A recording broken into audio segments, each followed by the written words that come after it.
Welcome back, true believers and all you spectacular Spidey fans, to another very intriguing Spider-Man related video, because today we are discussing the film that I bet a lot of you are actually very much looking forward to, but I myself am pretty hesitant towards, especially since you all know my history with the Marvel Cinematic Universe interpretation of Spider-Man within the current films, starring none other than Tom Holland with the previous movies of Spider-Man Homecoming and Spider-Man Far From Home, of course with my favorite director of all time, Jon Watts, leading the charge for both of those movies, now leading the front even further with Spider-Man 3, which we don't know the official title to, but of course this is the third installment within the Marvel Cinematic Universe series of Spidey films starring Tom Holland, and what we now know is of course potentially going to star the other Spideys from the past with Tobey Maguire, Andrew Garfield, a bunch of other people, with Kristen Dunst possibly returning as Mary Jane, Emma Stone possibly returning as Gwen Stacy, Alfred Molina confirmed to be returning as Dr. Octopus, Jamie Foxx confirmed to be returning as Electro, and so on and so forth. It is a massive movie that a lot of people are looking forward to within the Spider-Man community, but I want to take today in this video to discuss a very interesting perspective on it with a fellow friend of mine and also fellow content creator himself, none other than Degenerate J. Which, fun fact, we did do a video on his channel going over our overall thoughts and what we would like to see for the future of Spider-Man within video games, of course, relating to Marvel's Spider-Man 2, developed by Insomniac Games. So it's a Spider-Man mania for both of our channels, but for today's video, we are going to mainly discuss Spider-Man 3. And none other do I have Degenerate J with me. How you doing, buddy? Hey man, I'm doing good. I'm excited to talk about this. It's gonna be interesting. That is an understatement for sure, because if you know, which Jay knows full well, that I have a lot of different opinions referring to Far From Home, specifically as what I believe to be, for me, the worst Spider-Man film of all time. I did enjoy aspects of Spider-Man Homecoming, and I don't think that Tom Holland's the problem with this interpretation of Spider-Man at all. It's mainly relating to the writing that he is given for the overall portrayal of Peter Parker within the Marvel Cinematic Universe. I did think he was great in Captain America Civil War. I do like that they did something different with him in Homecoming, and it wasn't as big of a problem there as it was fully shown off in Far From Home. But now, what confuses me the most about this with Spider-Man 3 is that this is potentially most likely going to be Spider-Verse in live action. A live action Spider-Verse movie, which we already got in animated form with Into the Spider-Verse, which everyone loved with Miles Morales. But the problem that I have here is that not only is this supposed to be the main finale for Tom Holland's outing as Spider-Man in his own trilogy of films, but since this is mainly supposed to be a Tom Holland Spider-Man movie, it's also being backed by the previous Spider-Man actors to co-star with him in this film, which are all being directed, as well as the other cast members like Alfred Molina and Jamie Foxx as Doc Ock and Electro, and possibly Kristen Dunst and Emma Stone as MJ and Gwen Stacy, are all being led by the main director of Jon Watts, who I believe doesn't understand Spider-Man the slightest. I don't think he really truly knows the core concepts of what makes Peter Parker so connective and relatable to just audience members and fans worldwide, and seeing how Sam Raimi, who mainly led Tobey Maguire's franchise of Spider-Man films with Spider-Man 1 through 3, who have easily embedded themselves as iconic superhero movies within the overall genre as a whole, but mainly most people still see Tobey as the iconic Spider-Man, mainly with Spider-Man 2 still being deemed the best Spider-Man film of all time. I personally still feel like it's the first film, and of course Andrew Garfield's outing as Spider-Man was either hit or miss with some people. I do think that Mark Webb did do an interesting job with those films. I'm not a massive fan of The Amazing Spider-Man 2 as much as I am of the first one, but it was still understanding the concepts of what makes Peter Parker relatable. Here, though, it's very interesting to see exactly how they're trying to bring in all these actors when there was never an inclination of actually bringing them back in the first place within Far From Home. Of course, with that film, the main setup there is that everyone now supposedly knows who Peter Parker is within the MCU, given that Mysterio showed his identity to the world. But never in a million years was there any hint towards the other Spideys going to be co-starring alongside of Tom Holland in Spider-Man 3. except now we do know that Doctor Strange is going to have a tie-in with this as well, of course tying into the Multiverse of Madness film as well as WandaVision, connecting all these different forms of media together.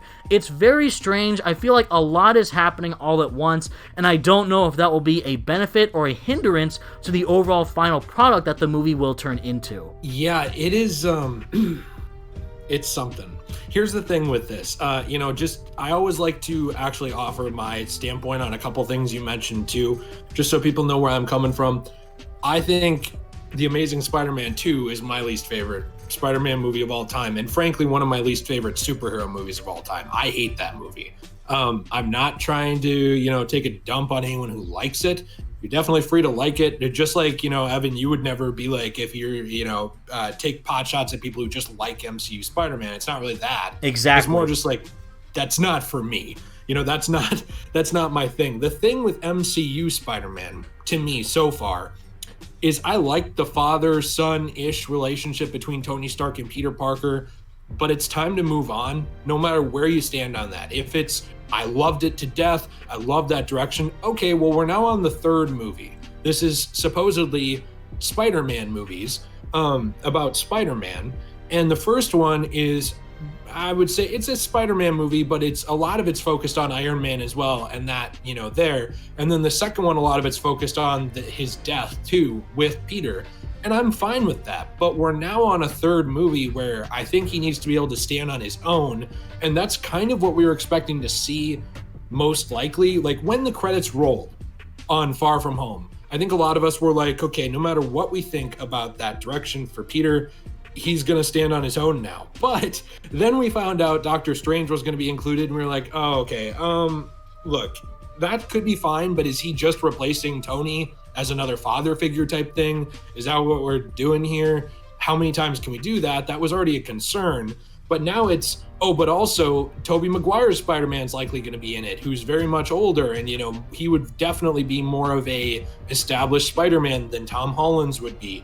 We have the Andrew Garfield Spider-Man, whose storyline never concluded at all in any significant way. Love or hate Amazing Spider-Man 2, it just drops out of nowhere. This is odd. I think that's the nicest way to put it. I love multiverse concepts, and yes, I am more positive on the MCU incarnation of this character, and I get that. I love the multiverse. I love nostalgia. If you want to bring in Toby and you want to bring in Andrew and all this stuff, my concern is that you don't just do it for nostalgia. Like, as much as I like that, it has to have some kind of bearing on the storyline, some kind of input, do something different, I guess, and make me care. I don't think just saying, well, you'll care because Toby and Andrew will be there is a good attitude on the part of the studio. If that's what they're going for, I don't think that's really how you take this. I guess my concern is almost the opposite of yours. My concern is that they're just throwing them in there for no reason at all. Whereas I would say your concern is that it's going to detract from Tom Holland's story. I got to be honest, I don't care as much about that because I am a sucker for Raimi Spider-Man. And I get that. That's a bit of a bias, but as long as Tom Holland has something meaningful to do in this film, I will be content unless this is his last Spider-Man movie permanently. But, this is just a bit of speculation from me, I guess, to you and to the audience. I truly think that what they're doing with this, because we have, another Spider-Man appearance supposedly in a random movie or Marvel Cinematic Universe property that was renegotiated in that new, I guess, contract, and this movie. Those were the two things that, to my understanding, that were renegotiated, was getting a Spider-Man 3 and some other appearance.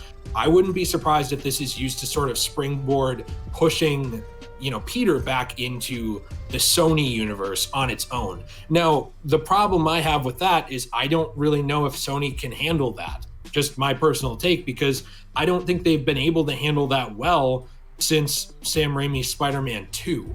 I like the third one, but it's got issues. The first Amazing Spider-Man is a solid film, but Peter Parker's kind of a dick. And he grows as a character, sure, and that's fine. But to me, that was kind of like, this is pushing it on who I can buy Peter Parker is. And then the second Amazing Spider-Man was just all over the place, love it or hate it. So it's like, I think that's what they're doing with this. I guess long story short is trying to use this to sort of be like, hey, remember Sony's made Spider-Man movies? They're good, right? And kind of push him back into the multiverse out of the MCU. That's what I think Sony's going for. I think Marvel is going to try and keep him in the MCU by throwing money at him. But at the end of the day, if Sony has a lot of hubris with filmmaking, in my opinion. I could see them taking the success monetarily of the Spider-Man movies and thinking they don't need the MCU at all for that, and trying to just branch him out into being Spider-Man on his own and tying him into Venom and all these other things down the line in just Sony. I don't know if that's a great idea, but that's kind of what I think they're doing with this personally. It's very much a weird custody battle, like between Sony and Marvel in that way, because you're absolutely right. It's really strange to see what Sony and Marvel are doing in comparison with one another. They're trying to connect, obviously, the MCU aesthetic with these Sony movies, specifically with Morbius, if you guys even remember that movie. It's going to come out in 2021. It then got recently delayed, starring Jared Leto, of course, to 2022, and also Venom is getting a sequel with Let There Be Carnage, and that is all still supposedly, maybe, potentially, we still are confused about it, myself included, into the MCU, connecting them together with those worlds into the larger scope of the Avengers and the Guardians and Spider-Man. So it's very strange that that universe, because we see Michael Keaton's Vulture in the Morbius trailer, clearly indicating that they're all tied into one another some way or another. And if they're trying to do that, more power to them, because they're trying to make all these unique films about these characters that they can make films about. And there's also rumors about a Spider-Woman movie by Olivia Wilde, if you guys even remember that. That was kind of teased, actually confirmed a while ago, that she's going to be directing a Spider-Woman themed show or film, also from Sony. So they're doing a lot of interesting things with the Sony universe of Marvel characters, the SUMC, versus the Marvel Cinematic Universe, the MCU, and what they're doing with those films. And I totally agree about they're just kind of being thrown in there to be there. That's what I felt with J. Jonah Jameson in Far From Home being played by J.K. Simmons. I felt nothing, because it's nostalgia bait, because it's trying to get you as a fan to go, oh, I remember him. He was in the previous Spider-Man films. I really like that guy. Let's throw him into the Tom Holland movie, because that's who people associate with J. Jonah Jameson. Instead, like what you said, Jay, my issue is that's detracting from Tom's story. Tom could easily be one of, if not the best representations of Spider-Man we've ever seen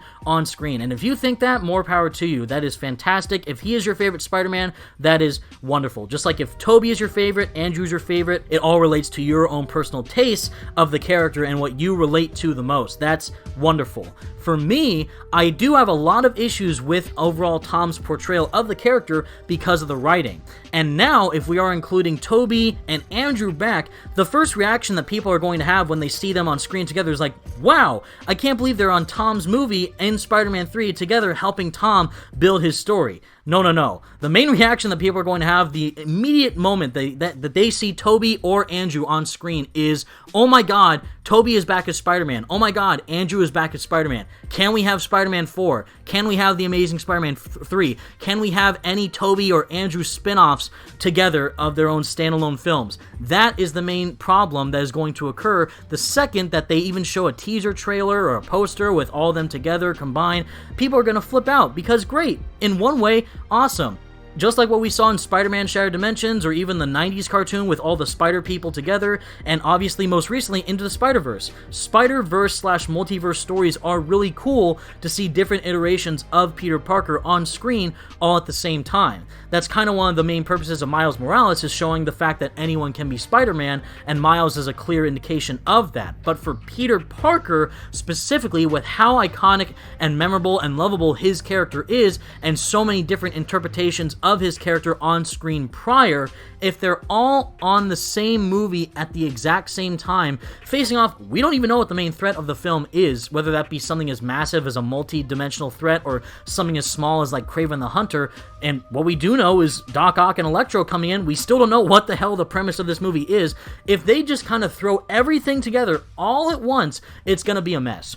That was obviously shown with Spider-Man 3 and The Amazing Spider-Man 2. Now, I really do like a lot of aspects about Spider-Man 3. I do find it enjoyable, but I do think it is a pretty messy film. The Amazing Spider-Man 2 is just a mess overall because of all the things that they cut within that film and what the story they were telling. With that said, I do understand the hype and appeal of a Spider-Verse in live action for Tom Holland's epic finale with his own movie. And of course, if they decide to connect him further into Doctor Strange Multiverse of Madness, which is going to happen after Spider-Man 3, which I do find a bit confusing. I would think that that movie is coming out first. It turns out it's coming out after Spider-Man 3, then fine. The MCU continues, more heroes are connecting with the other films, the Phase 4 aspect of Marvel stuff on TV and films is continuing, and we have a great, fun, standalone movie with all the Spideys and Doctor Strange and different actors from Spider-Man lore coming back together. But again, I love Alfred Molina as Dr. Octopus. I actually do like elements of Jamie Foxx's Electro.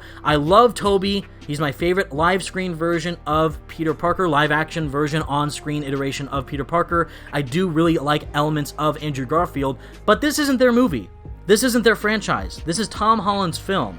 And I really, really hope that if people, what they're trying to justify as well, Captain America Civil War was in fact a Captain America movie with all the other Avengers still in that film. But that's because we've seen the Avengers time and time again with the other heroes of that team on screen. Just like Wolverine and the X-Men on screen is still dedicated to the X-Men characters, and even Wolverine or Professor X as like the main character of those films. Like Professor X and Magneto are the main characters of X-Men First Class, but it's still an X-Men movie.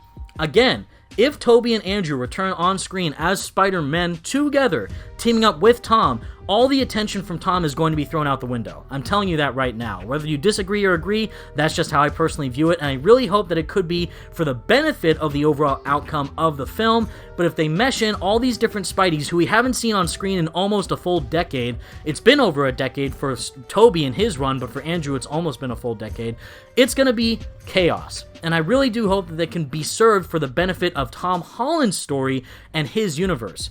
Because even though I do really love Tobey as the on-screen live-action Peter Parker, I still want Marvel and Sony to focus on Tom's iteration as Spider-Man. Even though I grew up with Tobey Maguire's films, I literally grew up with Spider-Man 1 in 2002 as a 4-year-old kid. It's my favorite superhero movie / Spider-Man movie of all time. And even with that, I still want them to focus more on Tom versus Tobey or Andrew. Even though my favorite version of Spider-Man of all time period is actually the Insomniac version from the games and not anyone in live action, I still want them to keep this a Tom Holland Spider-Man film, just like I would want the sequel for Marvel Spider-Man 2 to keep it a Peter Parker-centric story. I want them to do justice to the character with the narrative that they are telling.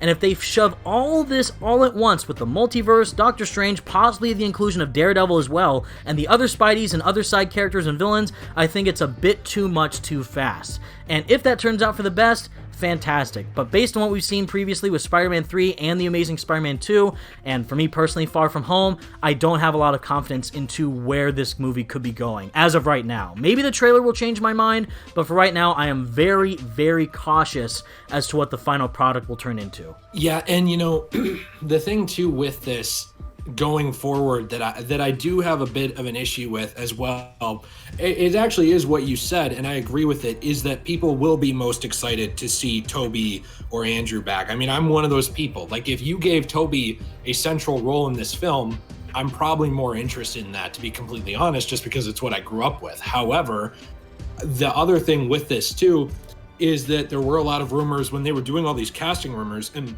it's odd because these rumors were kind of swept under the rug a little bit. People didn't report on them a lot. It was actually that they were looking as well at continuing a multiverse of Spider-Man films after this. Things like, you know, paying Tobey just a buttload of money to come back and be Spider-Man in another movie on his own. Or same with Andrew. They were actually, you know, there were a lot of reports about that as well at the same time as these reports. I think these ones got picked up more because, you know, especially now some casting has been confirmed. But it's interesting that we could also not only just see them hijack Tom Holland's movie, but also get more of their own movies as well that could very easily overshadow his portrayal of Spider-Man. And I think that that's something that's odd. Now, would I love to see, you know, one more big Tobey Maguire Spider-Man movie if it was good and made sense and was, you know, well written? Sure, but not just for the hell of it. You know, if it's not going to be good, not if it's just because it's Tobey and nothing else.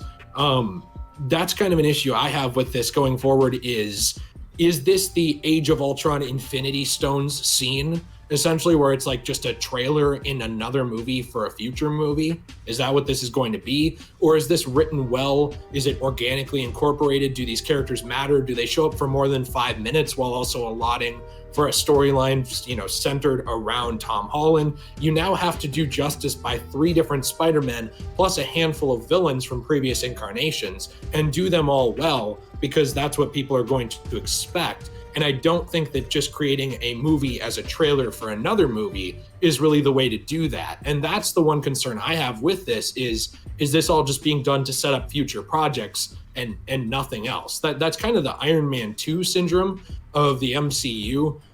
Was, and same with Age of Ultron. As much as I actually like Age of Ultron, as much as those movies, you know, you can watch them, sure, there's a lot of things that were very, very clearly put there to set up future movies and not focus on the movie that you were watching.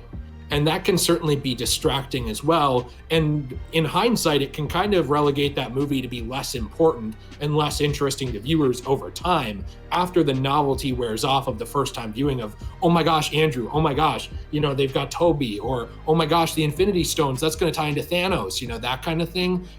That novelty wears off. And then after that, is it still a good movie or not? Is the concern that I have going into all of this as we talk about it. It's all about the story serving the characters instead of the characters serving the story. Meaning, and what I mean by that is you have to make a narrative that makes sense based on what we went in from Homecoming, Avengers Infinity War, Avengers Endgame, and Far From Home. Connecting it to each iteration of those films and the portrayals, and of course Civil War as well, with what we've seen Tom Holland slowly grow over time into what we would like to see as the one, the only Spider-Man. He's still learning as he goes throughout each of these films, which I understand, but in the same sense, they're almost kind of backpedaling when they rely too much on these other characters like Iron Man or even like Happy Hogan, trying to guide him and help him learn as he is journeying across these different aspects of life, with him fighting foes like Mysterio or Vulture, but also having his hand be held at the same time. And Homecoming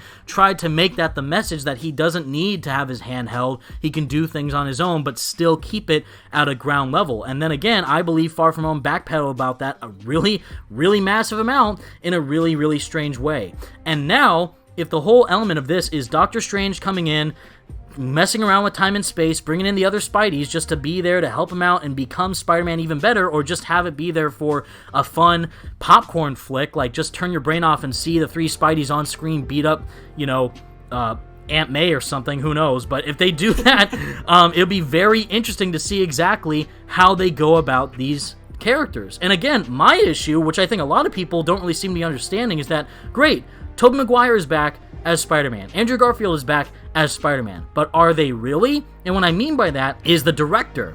John Watts is leading all 3 of these characters, as well as these other villains, under his direction. The reason why everyone loves Tobey Maguire's Spider-Man so much is because of the writers and director that worked on those movies. The reason why some people really do like Andrew Garfield's iteration of Spider-Man is because of the writers and director that worked on those movies. Again, Sam Raimi and Mark Webb. That is their interpretation of how they view the character of Spider-Man. It was even brought up in like an interview that John Watts barely identifies with Mary Jane as like a core independent character because she's always viewed as a damsel in distress, or she is viewed specifically for the color of her hair or something really odd, and it feels very disjointed from how us as fans know these characters to be from the comics. The true interpretation and iconic vision that Stan Lee and Steve Ditko and these other amazing artists and writers envisioned for the characters throughout the massive amount of lore from comics history, and incorporating that into each of these films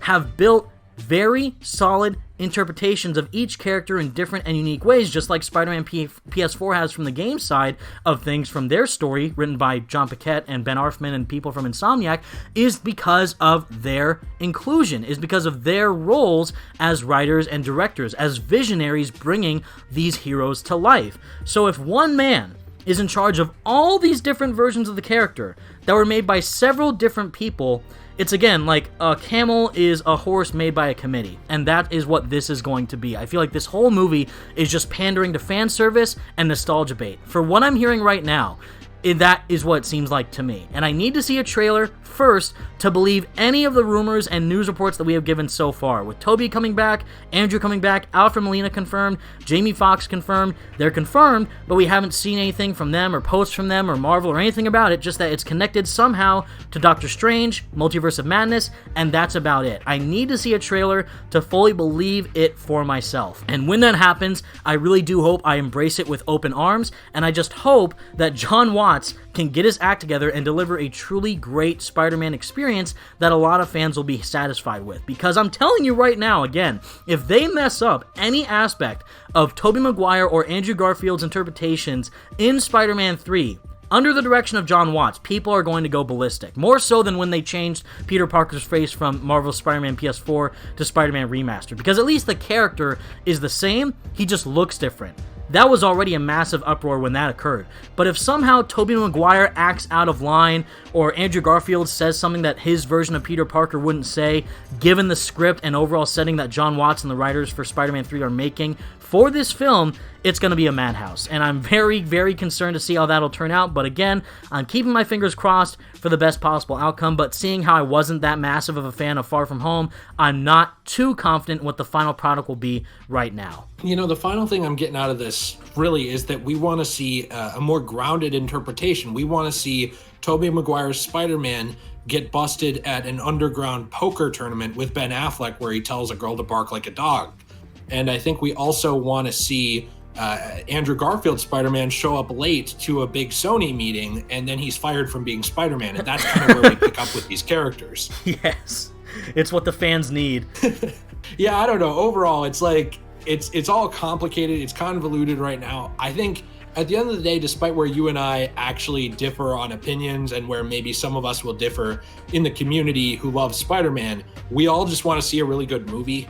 These are all just concerns we have because we want to see a very good movie. And I think both of us, you know, we have different concerns. We would both love to be proven wrong and this movie to just blow us completely out of the water. Like a 10 out of 10 film that is just incredible. I don't think either of us wants to be right on our concerns with this, but there's still valid concerns, I think, going into it. For sure. And again, we're all massive Spider-Man fans. All you guys watching are probably even more fans than we are in some aspects because you all love the character just as much as we do, if not more so. What we're hoping for is that this delivers justice, just like any other form of Spider-Man media, whether that be the upcoming Clone Wars saga of comics for Miles Morales, the Marvel Spider-Man 2 sequel on PlayStation 5, whenever they decide to do another Spider-Man cartoon series, whatever. As long as it connects to what makes Spider-Man special and delivers justice to the characters at hand, that is more than enough. And I just really hope that the story serves the characters justice instead of just the characters being there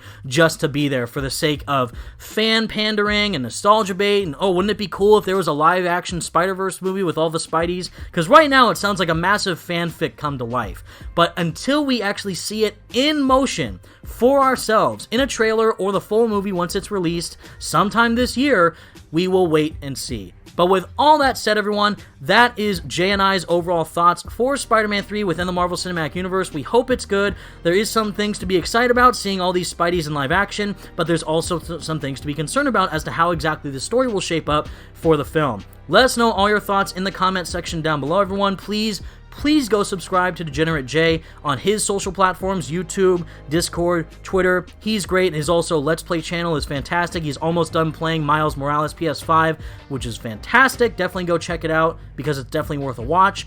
And Jay, any final thoughts from you on Spider-Man 3 or just Spider-Man as a whole within the realm of the movies? Oh man, I love the character. Let's just see it done right. I completely agree with you on that. That's just kind of my final thoughts. And with all that said, everyone, thank you all so much for watching. Feel free to leave a like and subscribe to the channel if you did enjoy. Lots more videos relating to Spider-Man coming your way, as well as some other fun things in the near future as well. So I hope you're excited for that. But until next time, everyone, stay spectacular, Spidey fans. Peace out. Stay shway.